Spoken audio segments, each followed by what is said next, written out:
각이 살아있는 정치평론 시사정각 시작하겠습니다. 오늘은 최진영 변호사 그리고 서용주 맥 정치사회 연구소장 두 분 나오셨습니다. 어서 오세요. 네, 반갑습니다. 네, 안녕하세요. 첫 번째 주제요. 먼저 영상으로 보겠습니다. 김건희 여사가 한동훈 비대위원장한테 이렇게 정중하게 대국민 사과의 자리를 만들어달라고 했는데 한동훈 비대위원장이 일체 무시를 당했다고 여사님이 느끼는 거죠. 왜 지금 시점에 이런 얘기가 나오는지 좀 의아하고요. 비상대책위원장과 영부인이 사적인 방식으로 공적이고 정무적인 논의를 하는 것이 적절하지 않다고 생각합니다. 김건희 여사의 문자를 무시했다는 논란은 한 후보 사퇴 촉구 움직임으로까지 번졌습니다. 일부 원외 인사가 한 후보 사퇴 요구 기자회견을 준비하는 과정에서 다른 당협위원장들에게도 참여를 독려한 사실이 드러난 겁니다. 다른 의도가 있는 게 아닌가 생각하고 있습니다. 공한진의 발로가 아닐까 생각해 볼 수 있겠습니다.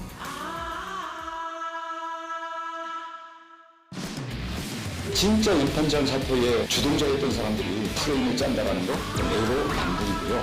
이번 주부터 후보들의 방송 토론회와 합동 연설회가 본격적으로 시작되면 후보 간 공방은 더 치열해질 전망입니다. 제가 대표가 당대표가 되는 것을 막겠다는 의도가 점점 이제 노골화되는 거잖아요. 대단히 위험한 행동 같아요. 루비콘 강을 건너서는 안 된다. 이미 건넜거나 건너가고 있다.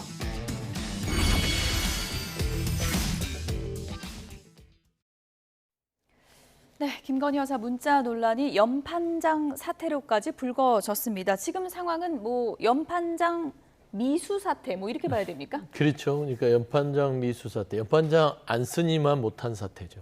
그러니까 이번 연판장이 어떤 의도에서 왔는지 언론 보도를 통해서 나오긴 했는데 친윤 쪽을 주도로 해서 나왔다라는 이야기들이 있어요.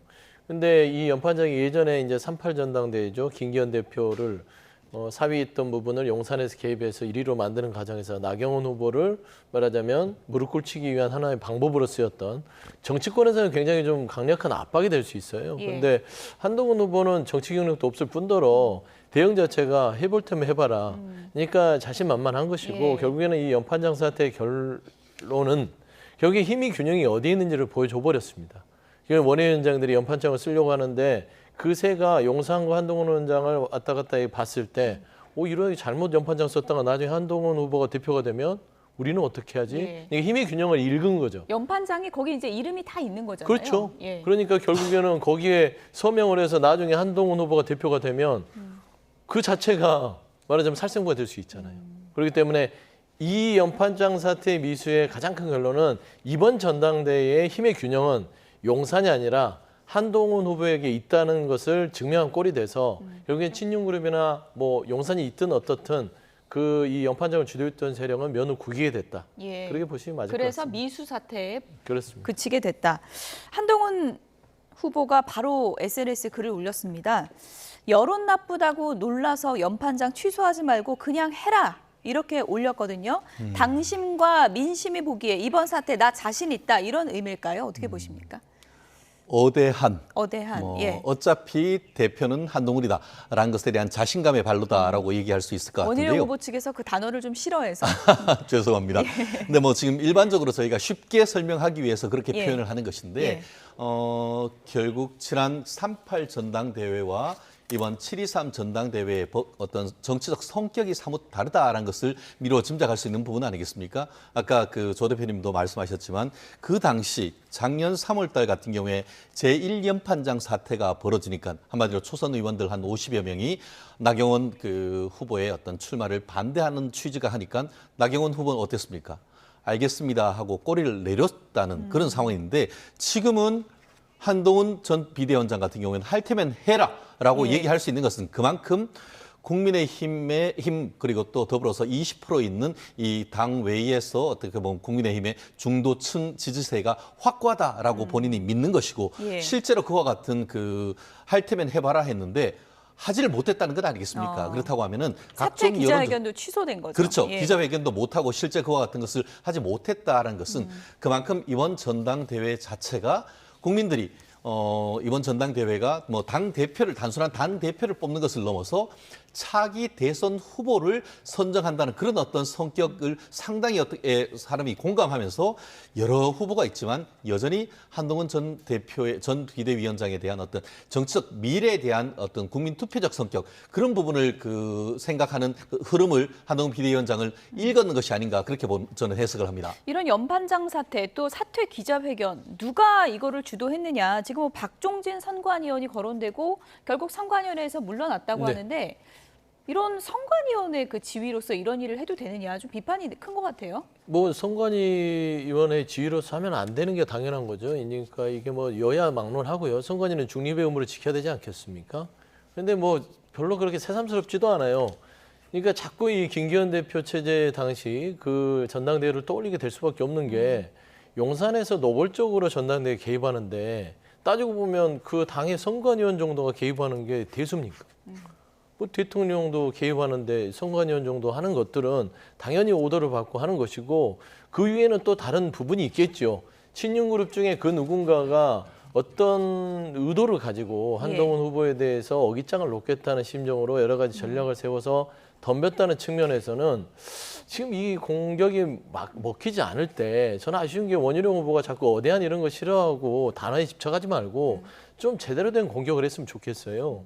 지금 현재 국민의힘의 전당대회 자체가 집권 여당의 대표를 뽑는 거 아닙니까? 22대 총선 이후에 뭔가 개혁과 살아나려는 돌파구를 찾는다는 의미에서 또 그 용산의 어떤 하명을 받고 이 특정 후보가 마음에 안 드니 여기를 걷어내라 라는 어떤 오더 정치의 전당대회가 된다면 과연 이게 공격에 먹히겠느냐라는 측면에서는 지금 선관위원까지 나서서 연판장에 개입했다는 거. 이 자체 스스로도 결국에는 한동훈 후보 도와주는 꼴밖에 안 됐어요. 박종진 선관위원이 뭐 총선 때 제가 기억하기로는 지역구 유세 지원도 한동훈 위원장에게 SOS 많이 친 걸로 알고 있고 그런 그림도 우리가 봐왔었는데 그렇죠. 네. 좀 개인적으로는 한동훈 후보도 섭섭함이 클 것 같아요.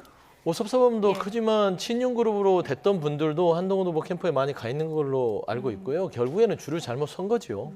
줄을 뭐 잘못 썼다고 단정하시면 아니 근데 뭐 예를 아직 들면 결과가 안 지금 나왔기 현재 때문에. 뭐 연판장을 주도했다고 알려져 있기 때문에 결국에는 본인이 판단하에 한동훈 후보 쪽으로 줄을 서느냐 아니면 원희룡 후보의 뒤에 있는 용산으로 줄을 서느냐의 판단에 따라서 본인이 선택한 거기 때문에 좀 쉬운 언어로 정치권에서는 줄을 잘못 썼다 이렇게 표현하는 것입니다. 개인 의견으로 제가 정리하고 개인 넘어가야 의견입니다. 제가 좀 편할 것 같습니다. 알겠습니다. 연판장 사태 지난 전당대회 때도 있었던 거 아니냐 이런 얘기 나오니까 나경원 후보가 비교하지 말아라 기분 나쁘다 이렇게 얘기를 했습니다. 들어보시죠. 그 연판장과 이 연판장을 비교하는 게 굉장히 불쾌하다는 말씀 먼저 드리고요. 아니 그때는 이 저를 정말 쫓아내려고 근거 없이 시작한 거 아닙니까?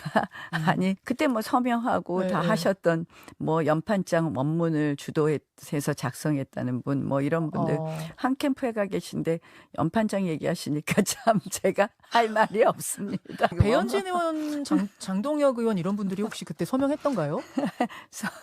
제가 더 이상 말씀 안 드리겠습니다. 제가 그냥 그저 웃지요. 그저 뭐 후보끼리 자꾸 싸우지 말자는 나경원 후보는 이제 그저 웃지요라고 하는데 그 웃음 속에 좀 뼈가 있는 것 같습니다. 그렇습니다. 뭐 소위 부답, 심자한, 그저 웃죠라고 얘기를 했습니다만 웃는 게 아니겠죠. 어떻게 보면 바로 1년 전에 본인이 당했던 사안인데 어떻게 보면 본인이 이번에는 2차 피해자가 아니고 어떻게 보면 제3자적 시각, 나아가 플레이어로 계속 뛸 수 있기 때문에 아마 그 지금 느끼는 것, 그 나경원 그 후보가 느끼는 감정은 본인이 1년 전에 느꼈던 감정이 지금 바로 한동훈 비대위원장이 느끼고 있지 않을까 싶은데요. 그럼에도 불구하고 아까 제가 말씀드렸듯이 그 당시에 작년 같은 경우에는 그 윤석열 대통령이 취임한 지 이제 1년 갓 지나서 어떻게 보면 힘 있는 대통령이었던 반면에 지금 같은 경우에는 이제 3년 차를 넘어가면서 전체적인 어떤 그 윤 대통령의 지지세가 약간 좀 보합 상태 이런 상태 속에서 국민들이 이게 윤 대통령이 성공이 먼저냐 오히려 당이 이끌어 간다고 하면은 당이 어떻게 보면 여론의 힘을 받아가지고 윤 대통령을 성공시킬 수 있느냐 이런 어떤 그 약간 패러다임의 전환이 조금 있는 그런 상태라서 국민의당의 어떤 그 지지자들 같은 경우에는 윤 대통령을 성공시키려고 하면은 누가 당권을 잡는 것이 오히려 맞느냐 이것에 있어 가지고 친윤 세력보다는 오히려 새로운 어떤 한동훈 비대위원장을 비롯해서 새로운 리더를 세우는 것이 오히려 그것을 통해서 중도 확장을 할 수 있다라는 그런 여론의 흐름이 오히려 좀 세기 때문에 예. 아마 현재의 어떤 이와 같은 흐름이 앞으로 물론 뭐 이걸 사태로 해서 변화될 가능성도 없진 않습니다만 전체적인 흐름은 여전히 한동훈 비대위원장이 앞서가고 있는 그런 모습은 이번 사태를 통해서 입증된 것이 아닌가 저는 생각합니다. 예. 연판장 사태로 가기 전에 그친 연판장 미수 사태, 이 촉발점은 김건희 여사 문자 논란이겠죠. 김건희 여사 문자와 관련해서 이 문자가 어떤 내용이었고 그리고 어떻게 해석을 해야 될지 여러 가지 논란이 나오고 있는데요. 지금 뭐 원본이 완전히 공개된 건 아니지만 언론에 보도된 내용을 토대로 저희가 재구성을 좀 해봤습니다. 보여주실까요? 네, 먼저 1월 19일 이런 문자 내용으로 지금 전해지고 있습니다. 비대위 차원에서 사과 결정을 해주시면 그 뜻에 따르겠습니다. 대선 전국에서 허위 기재 논란으로 기자회견을 했는데 오히려 지지율이 빠졌습니다. 지금껏 사람들은 서울대 석사가 아닌 단순 최고위 과정 나온 걸로 인식하고 있습니다라고 했고요. 반드시 사과로 이어질 수 없는 게 있지만 그럼에도 위원장의 의견을 따를 것입니다. 진심으로 죄송합니다. 이렇게 나와 있습니다. 1월 23일에는 어떤 문자가 전해졌을까요? 김경률 비대위원 극단적인 워딩에 너무 가슴 아팠지만 아무래도 이제 마리 앙뚜아네트 발언인 것 같죠. 한동훈 위원장의 다양한 의견 말씀을 이해하려 합니다. 제가 잘못했습니다. 이런 내용도 있었다고 전해졌고요. 여태 고통을 걸어온 분들 노고에 해를 끼치지 않기를 바랍니다. 위원장님께서 그럼에도 불구하고 사과가 필요하다 하면 단호하게 결심하겠습니다.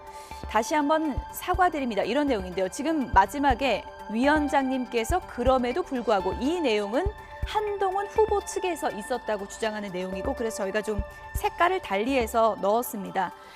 이 문자들을 보면 뭐 네. 여러 가지 보면서 해석하시는 분들마다 의견이 다르겠지만 한동훈 후보 측에서는 그럼에도 불구하고 이 단어에 좀 집중을 하면서 사과를 하고자 하는 의지가 컸던 건 아니라고 해석한다라고 하고 있거든요. 어떻게 보셨습니까? 그러니까 이제 한동훈 후보 자체가 문자 논란이 있을 때 두 가지 측면으로 대응을 했어요. 첫 번째는 왜 대통령의 배우자의 문자를 감히 익십하느냐. 예. 태도의 문제. 예. 근데 그 한동훈 후보는 이건 공사가 구분된 문제다. 공적인 절차를 통해서 와야 되는데 사적으로 반항한 건 안 맞다라고 대응했어요. 두 번째 이제 사과에 대한 진정성 문제였죠.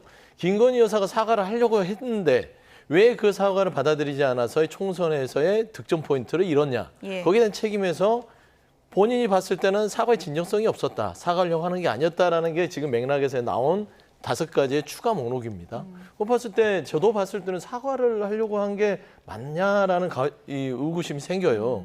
계속해서 변명을 하잖아요, 앞에. 예를 들어 본인이 잘못한 부분들이 있으면 국민께 너무 죄송하다. 주체 자체도 왜 한동훈 후보한테 죄송해요? 위원장님한테 왜 죄송해요? 예. 그렇지 않습니까? 지금 보면 한동훈 후보한테 사과하는 문자 같아요. 본인이 잘못을 저질렀으면 국민께 정말 죄송하고 우리 남편인 윤석열 대통령의 국정 운영과 집권 여당의 전체적인 부분에 있어서 책임을 통감하고 저는 사과를 하려고 합니다. 그렇기 때문에 저는 사과를 하는 부분에 있어서 알고 계십시오라든지 이런 설명이 아니라 자꾸 한동훈 그 당시 위원장에게 책임을 전가하는 듯한 본인이 결정해라. 내가 사과했을 때 지지율도 떨어지고 여러 가지 사실과 다른 관계도 있고 여러 가지 폐해가 많다 사과가. 그럼에도 불구하고 당신이 결정하면 예. 내가 할 수 있는 거를 고려하겠다. 그러면 결국에는 사과를 했을 때 그 책임은 한동훈 위원장한테 오는 겁니다. 아니 잘못한 사람은 김건희 여사잖아요. 그럼 본인이 결정해서 그리고 가장 결정의 주체인 본인의 남편인 윤석열 대통령과 상의를 해서 이 부분은 하기로 많은 대로 논의를 했으니 이 부분을 참고하셔서 대통령과 소통하십시오. 이런 게 통상적으로 사과의 진정성이 있는 거 아닐까요? 근데 지금 보면 문자 방식이 이게 마치 한동훈 위원장한테 책임을 넘기는 겁니다. 만에 하나 이게 효과가 있으면 좋은 것이고 없으면 당신 책임이야. 나는 사과를 하려는 의도가 있는지 없는지 모르겠지만 나는 일단은 의도는 있지나 책임은 못 지겠어. 답장을 안 한 건 일종의 한 후보의 전략일 수 전략적인 있었다는 판단이에요. 이게 예. 보면은 저하고 비슷한 생각을 했을 수도 있어요. 예. 문자가 나한테 책임을 지우네. 내가 이거를 왜 내가 결정해야 되지? 본인들이 잘못한 일을 왜 나한테 넘기지? 이런 부분들에 있어서 공적인 영역으로 한동훈 후보는 당시에 판단했을 것입니다. 근데 그거를 책임을 전가해서 당신이 또 책임을 총선 참패에 책임을 져야 돼라고 지금 공격하는 예. 거잖아요. 그러니까 안 먹히는 거죠. 누가 보더라도 상식적으로. 예. 좀 그런 분석이 필요할 것 같아요. 여러 가지 해석이 있겠지만 이제 원희룡 후보 측에서는 뭐 이것이 어떻게 해석이 됐건 이런 문자를 받았다면 적극적으로 설득해서 사과를 하도록 했던 게 그 당시의 비대위원장의 책임 아니냐 이렇게 공격하고 있지 않습니까? 그렇습니다. 예. 저 또한 보면 인간적인 측면에서는 그와 같은 내용에 대해서 어떤 식으로든 답을 하는 것이 저는 맞았다고 봅니다. 그렇지만 그 당시에는 사인 한동훈이 아니고 어떻게 보면은 총선을 총지휘하는 국민의힘 비대위원장으로서의 어떤 무게가 있었기 때문에 쉽사리 답하기 어렵다는 점도 충분히 이해할 수 있는 부분이 없지 않은 것 같은데요. 우리 그림을 한번 좀 다시 보여줬으면 좋겠는데 예. 저 또한 왜 저렇게 그 김건희 여사가 미안하다, 죄송하다라고 하는가를 처음에는 잘 몰랐는데 앞뒤를 봤더니만 아까 지금 그 설명하신 부분에 공감하지만 또 다른 측면이 있는 것 같습니다.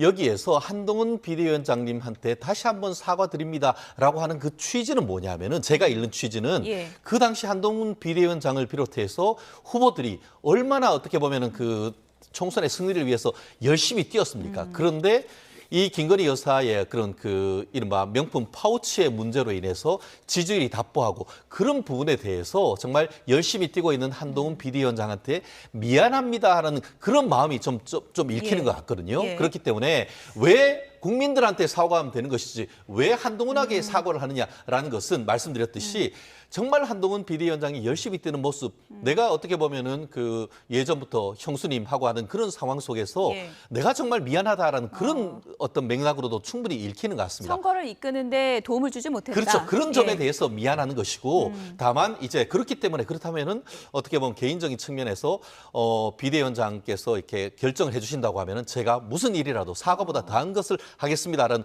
그런 어떤 개인적인 신뢰관계에서 얘기하는 것은 충분히 이해를 하는데 그럼에도 불구하고 말씀드렸듯이 그러한 결정은 사실상 윤석열 대통령과 두 분이 최종적인 결정을 해야 되는 것이지 공을 떠넘기는 듯한 그런 인상이 있어서 이게 참 중의적으로 읽혀질 수밖에 없는 이런 상황에서 지금 뭐 어떻게 보면 그 7.23 전당대회를 통해서 국민의힘 같은 경우에는 총선의 어떤 패배를 딛고 한 단계 더 나아가야 되는데 이런 문제가 계속 그 발목을 잡는 이런 측면에서는 좀 안타깝고 답답하다는 말씀을 하지 않을 수 없는 상황인 것 같습니다. 좀 덧붙여도 될까요? 예. 첫 번째 저는 이제 모든 이제 사항들은 따지고 보면 한동훈 후보와 김건희 여사가 이제 사적인 친분관계가 있잖아요. 분명 윤석열 대통령까지 하면서 세 분이 친한 사람들인데 그 인간적인 문자 메시지 이해합니다. 근데 왜 지금이어야 하죠? 라는 의문은 저도 공감하는 거예요. 이거는 전당대회에 뭔 영향을 미치기 위한 하나의 어떤 부분이 있는 것이고 가장 무엇보다 저희는 문자에 대한 어떤 의미 해석보다는 김건희 여사가 국정농단 부분에 있어서 스스로 말하자면 자충수를 둔 거예요. 국정농단이 어려운 게 아닙니다.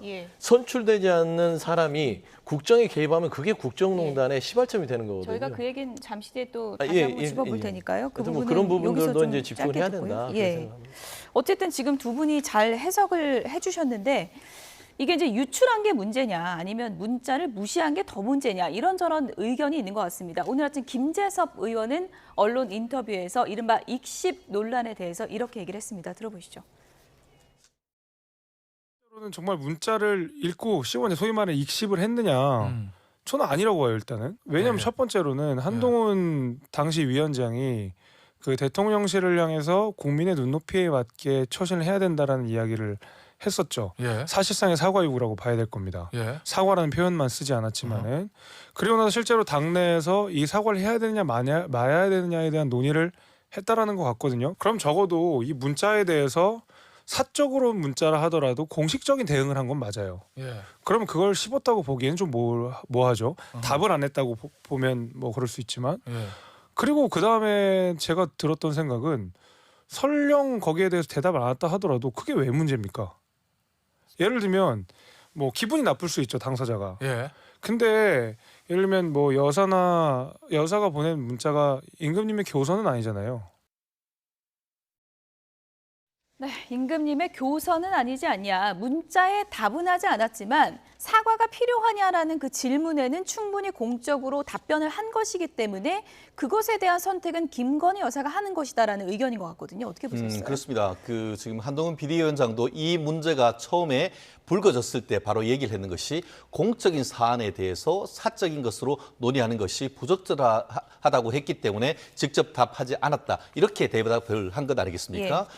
결국 지금 비대위원장으로서 총선을 지휘해야 되는 사람의 무게를 지금 본인 스스로 지금 애들로서 얘기를 한 것 아니겠습니까? 그 대신에 직접 답을 하는 대신에 결국 정부 라인을 통해서 이와 같이 용산의 어떤 국민의 눈높이에 맞는 대응을 요청했다라는 점을 지금 얘기를 하고 있는 것이고, 다만 그것에 대해서 용산 같은 경우에는 전에 그 한인섭 비서실장 같은 경우에는 그런 답이 아예 없었다라고 지금 얘기를 해서 지금 사실관계에 대해서 논란은 있긴 합니다만, 어쨌든 우리가 지금 언론에 나왔던 그 발표나 이런 것들을 되새겨 보면은 한동훈 비대위원장은 그때 국민의 눈높이를 얘기를 계속하면서 이게 좀 용산하고의 좀 약간 마찰이 있었음에도 불구하고 사과를 해야 된다는 취지는 계속 언론에 나오는 것은 분명한 것 같습니다. 그것이 이제 본인의 답장이라는 그렇죠. 의미죠. 공적인 그렇기 때문에 답변. 인간적인 측면에서 아유 형수님 그것은 뭐 형님하고 좀 얘기하십시오. 뭐 이 정도라도 했으면은 조금 현재 어떤 이런 논란이 벌어지지 않았을 텐데 그 점은 좀 아쉽다.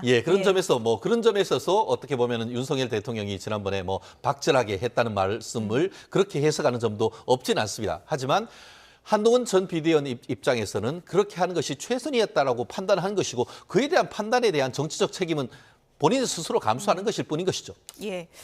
이 내용을 대통령과 상의했으면 어땠겠나 이런 얘기들도 많이 나오고 있는데, 문자 내용이 추가로 전해진 내용을 저희가 좀 보여드리겠습니다. 김건희 여사가 1월 15일 이런 문자도 보낸 것으로 전해지고 있습니다. 무조건 시키는 대로 하겠습니다. 이런 내용도 있고요. 대통령과 전화를 해보면 어떨지, 내심 전화 오는 걸 대통령이 기다리고 있다고 하거든요. 그럼 저 상황에서는 좀 전화를 하기가 서로 불편한 상황까지 갔던 건가, 이런 추측이 가능한 것 같은데 어떻게 보세요? 그럴 공산도 있지요. 그러니까 윤한 갈등의 이제 자체가 당시에 무슨 약속 때문이 아니냐 이런 얘기도 있었고요. 근데 이제 저도 이제 취재를 해본 결과 한동훈 당시 비대위원장과 윤석열 대통령 사이가 정말로 좀 멀어졌다라는 것인데, 그런 부분은 좀 있는 거는 같아요. 근데 저는 그 문제의 본질은 그게 아닌 것 같고요. 따지고 보면은 지금 김건희 여사의 문자들이 계속해서 답을 할 때까지 이어지고 있다는 게, 이게 한동훈 후보는 당시에 이게 전략적인 접근이 아닌가라는 고민도 한 것 같아요. 예를 들어 여기에 본인이 답변을 했다면, 이 답변을 한 문자까지 지금 현대 전당대회에서 공개됐다면 이건 한동훈 후보가 피해 갈 수 있는 공산이 없죠. 예를 들어 형수와 형과 이런 식으로 박절하지 못한 대화의 사적 내용들이 지금 공개된다. 그러면 한동훈 후보 자체에 있어서는 굉장히 엮이는 꼴이 돼서 예를 들어 아닙니다. 지금은 사과할 시기도 아니고 조금 더 이런 추이를 보면 충분히 극복 가능하다. 이건 난리가 나는 겁니다. 그 답변이 더 논란이 됐을 거다. 그럼요. 이제 저는 그런 부분들을 아주 신중하게 계산했을 것 같아요. 그러니까 공적 절차를 통해서 공식적으로만 얘기를 했던 판단이 있었을 거라고 보이고, 저는 무엇보다 지금 참 우려스러운 게 김건희 여사 자체가 당시 총선이지 않습니까? 총선에서의 전체적인 전국에 대해서 본인의 포지션을 아는 거예요. 그리고 여당 대표에게 사적 문자를 보내서 총선의 어떤 방향키를 좀 바꿔보려고 했던, 따지고 보면 총선 개입에 대한 단초가 되는 겁니다. 근데 김건희 여사는요, 대통령이 아닙니다.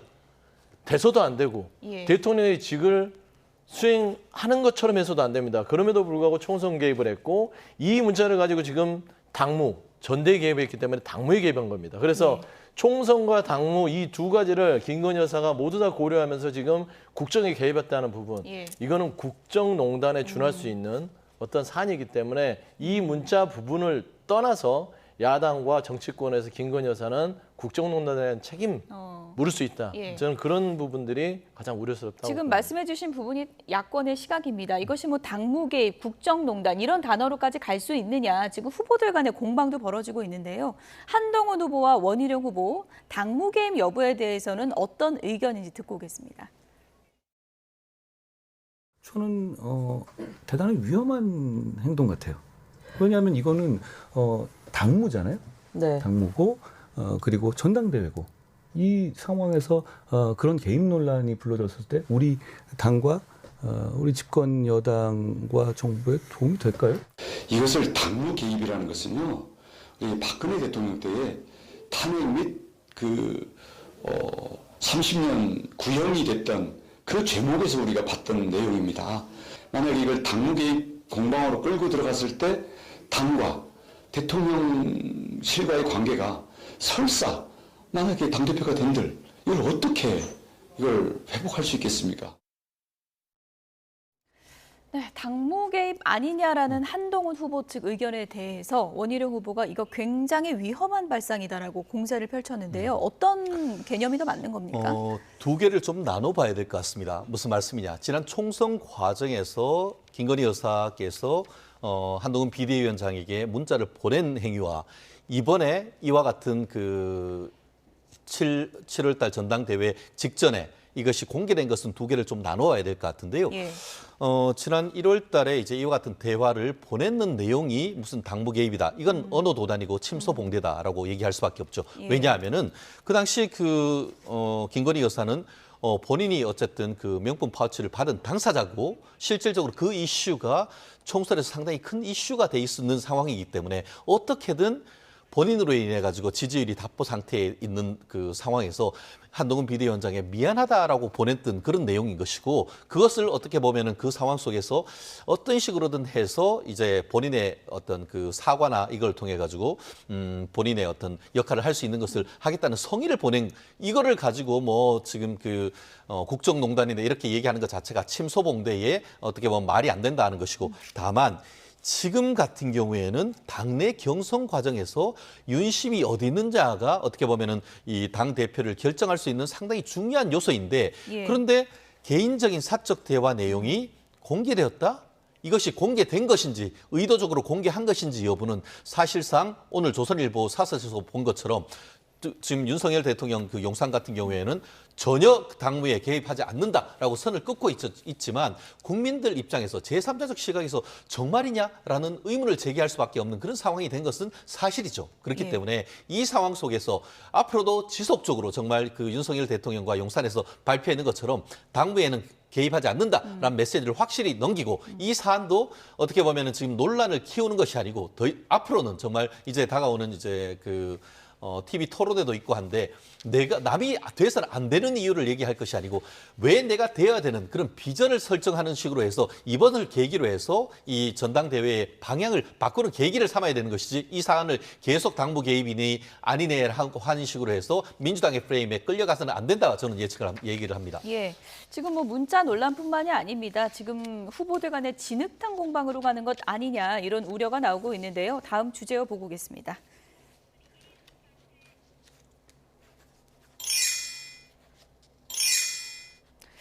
네, 사적으로 총선 때 공천을 논의했다. 원희룡 후보 측에서 이번엔 이런 의혹을 제기했고요. 한동훈 후보 즉각 반박했습니다. 밑도 끝도 없는 거짓말 그만해라. 이렇게 반박을 했는데요. 한동훈 후보가 비대위원장 시절에 뭐 가족하고 공천을 논의했다는 거예요. 이렇게 구체적인 내용은 전혀 없던데요. 구체적 내용이 없으면은 예. 그 자체가 역풍이 불겠죠. 그러니까 제가 원희룡 후보한테 안타까운 게 이게 용산에서 아무리 오더를 받고 출마를 하더라도 본인 메시지를 해야 되거든요. 근데 이 구도 자체가 이제는 너무 고차가 돼 버렸습니다. 그러니까 이번 총선의 책임 자체를 윤석열 대통령과 용산에 지우지 않고 한동훈 후보에게 모두 떠넘기는 전당대회가 돼 버렸어요. 결국에는 한동훈 후보는 이 총선 이 참패의 책임을 본인이 져야 되냐 마냐가 이번 전당대회의 결과가 돼 버린 겁니다. 그러니까 원희룡 후보는 전체 메시지를 보면 김건희 여사부터 끼어들어서 그다음에 최병 특검, 이제는 사적 공천까지 얘기를 하면서 이번 총선의 필패는 당신 책임이야. 우리 윤석열 대통령이 책임이 아니야. 라는 말을 하는데 어느 국민이 이번 총선에서 국민의힘이 패배한 이유가 한동훈이 아니라 윤석열 대통령 책임이 아니라고 하겠습니까? 아니 멀쩡한 이종섭 전 국방부장을 호주로 런시켜서 런종섭해서 지지율 떨어뜨리고 대파 들어서 물가 모르는 무능한 정부라고 인식을 시킨 게 예. 윤석열 대통령이잖아요. 그 전에는 김건희 여사 명품백 사건도 있었습니다. 이런 게 총체적으로 가지고 있었는데 한동훈 후보가 사적으로 논의했는데 그것도 근거도 없이 툭 던졌다. 안 통하잖아요. 안 통하면 어떻게 되냐면 결국에는 한동훈 후보를 윤석열 대통령은 대표가 되는 걸 싫어하는구나. 거기에 윤석열 대통령만 싫어하는 게 아니라 김건희 여사도 이제 싫어하는구나.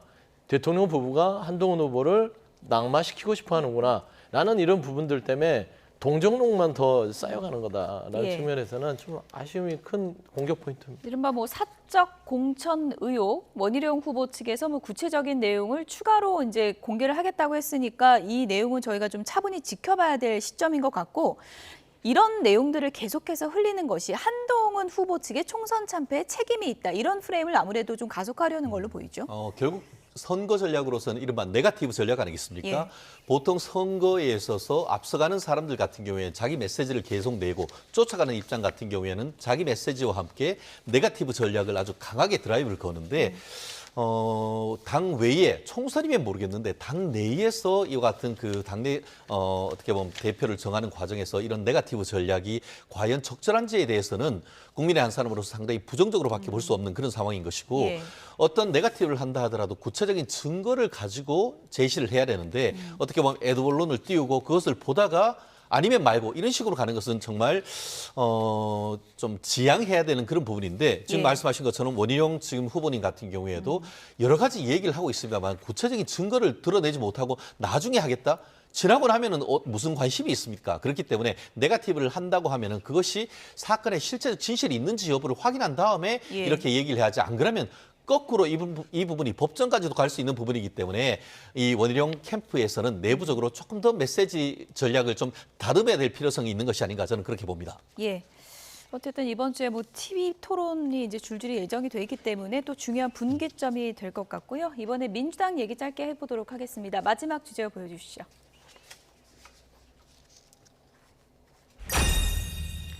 네, 이번엔 이재명 대표 부부에 대해서 검찰의 소환장이 날아왔습니다. 법인카드 유용 의혹 관련해서 부부 이재명 전 대표 부부가 나와라, 이게 이제 검찰 측 입장인데 네. 이게 뭐 정상적인 절차라고 보십니까? 아니면 민주당의 주장대로 좀 검찰의 감정이 섞여 있는 겁니까? 검찰의 감정이 섞여 있다고 봐야죠. 100번. 왜 그러냐면 이게 이제 형평성 문제긴 한데요. 뭐 김건희 여사 소환 부분으로만 따지고 봤을 때 검찰의 설명은 그렇습니다. 이게 그 수사가 진행된 상황이고 형사소송법 절차에 따라서 죄가 있든 없든 간에 와서 소명을 해라. 그런 기회를 주는 거기 때문에 소환을 한다, 부부를. 부부를 야당 대표로 소환을 하면 그 포토라인 세우는 거 아니에요. 그 자체가 정치적 행위인데 근데 김건희 여사는 지금 현재 이원석 검찰총장이 5월 말까지 수사를 해서 마무리 짓겠다고 했는데 송경호 수사팀이 바뀌면서 아무런 지적이 없잖아요. 결국에는 그러면은 김건희 여사가 죄가 있든 없든 간에 결국에 형사소송법 절차상 똑같은 잣대로 소환 조사에서 출두를 시켜야 되는 거 아닙니까? 그건 하지 않고 이재명 대표 소환 자체가 최병 특검 통과와 최근에 이 검찰의 검사 탄핵이 이루어지는 과정 속에서 나왔기 때문에 결국에는 검찰 자체가 정치적으로 본인의 사적 감정을 드러낸다는 예. 측면에서는 자유로울 수 없을 것 같아요. 형평성도 안 맞지 않냐, 이런 반박이신데 어떻게 들으셨습니까? 형평성이 안 맞죠. 왜냐? 김건희 여사 건은 문재인 대통령 때 문재인의 그 사람이라고 할 수 있는 이성윤 서울중앙지검장이 그렇게 탈탈 털었지만 기소를 못했던 사안입니다. 그런데 이 사안 같은 경우에는 지금까지 제대로 조사된 적이 없던 사안인 것이죠. 사실 지난 대선 과정에서 그런 얘기가 있습니다. 소탐대실이라고 소고기를 탐하다가 대권을 놓쳤다라는 그런 얘기가 있을 정도로 이 그 경기도지사 때의 이재명 대표가 경기도 세금카드, 법인카드를 유용했다는 얘기가 굉장히 많았던 것이고 그 부분과 관련해 가지고 뭐 수라상을 차렸다는 등 아니면 일제 샴푸를 썼다는 등 그런 얘기는 무성했지만 실질적으로 지금 그 이재명 대표 부부를 조사한 적이 아직까지 없다는 사실 자체가 과연 어떻게 보면 수사 의지가 있었는가를 지금 그 비판을 할 수밖에 없었는데 그 사이에 이제 오랜 기간 어떻게 보면은 그 경기도와 이재명 대표에게 과일을 공급했다라는 사람에 대한 조사도 있었던 것이고 그 외에 공적 제보를 했던 사람에 대한 조사가 거의 끝났기 때문에 이 시점에서 부른 것이지 공교롭게 이 시점인 것은 전혀 아니다. 그렇기 때문에 본인이 떳떳하면 나가가지고 소명하면 되는 겁니다. 그런데 소명하지 않고 계속 왜 이것이 정치적으로 부르냐라고 하는 것 자체가 본인이 떳떳하지 않다는 것을 보여주는 부분이기 때문에 오히려 적극적으로 나가서 조사받는 그런 모습을 국민들은 보고 싶어 할 것입니다. 김건희 여사도 좀 그런 모습을 보였으면 좋겠습니다. 떳떳하게. 사과하려고 한다고 했지 않습니까? 예. 어쨌든 뭐 끝으로요. 네. 지금 뭐 검사 탄핵 움직임이 민주당에서 워낙 거세다 보니까 이것도 이제 반작용의 일환일 수 있다. 이런 얘기가 나오고 있고 곽상원 의원 같은 경우에는 법사위에서 검사 탄핵안 기권표 발의한 것 두고 당내에서 강성 지지층 사이에서 상당히 좀 비판이 많이 나오고 있는 분위기로 알고 네네. 있는데요. 좀 성숙되게 어떻게 풀어나가야 된다고 보십니까? 저는 일단은 곽상원 의원의 판단 자체는 굉장히 민주당에 도움이 되는 판단입니다. 따지고 보면은 이 보수 쪽이나 국민의힘에서 공격하는 묻지마 검사 탄핵이라고 하잖아요. 근데 곽상원 의원의 판단 자체는 꼼꼼히 다 들여본 거 아니에요. 세 개를 봤을 때는 이건 찬성해야 되지만 하나는 조금 이게 이야기가 좀 그러니까 한번 이 상황을 보고 나서 법사위 조사 이후에 다시 올라오면 그때는 찬성을 할 수 있기 때문에 보류지요, 기권은. 예. 근데 이거를 가지고 강성 지지층이 당론 어겼다라고 공격하는 것은 당이라는 게 결국엔 다양한 의견이 필요한 것인데 결국에는 모든 것들을 본인의 뜻대로 되지 않는다고 해서 수박화한다면 결국엔 찐명인 김영준 의원도 마찬가지 아니에요. 당원 당규 부분에 있어서 개정 다이론이 연임 반대하고 그러면 당 나가야 됩니까? 그런 좀 과도하기 때문에 좀 성숙하게 판단했으면 좋겠다. 그런 말씀드립니다. 네. 전국 소식은 여기까지 줄이도록 하겠습니다. 지금까지 최진영 변호사 그리고 서영주 맥 정치사회연구소장 두 분이었습니다. 고맙습니다.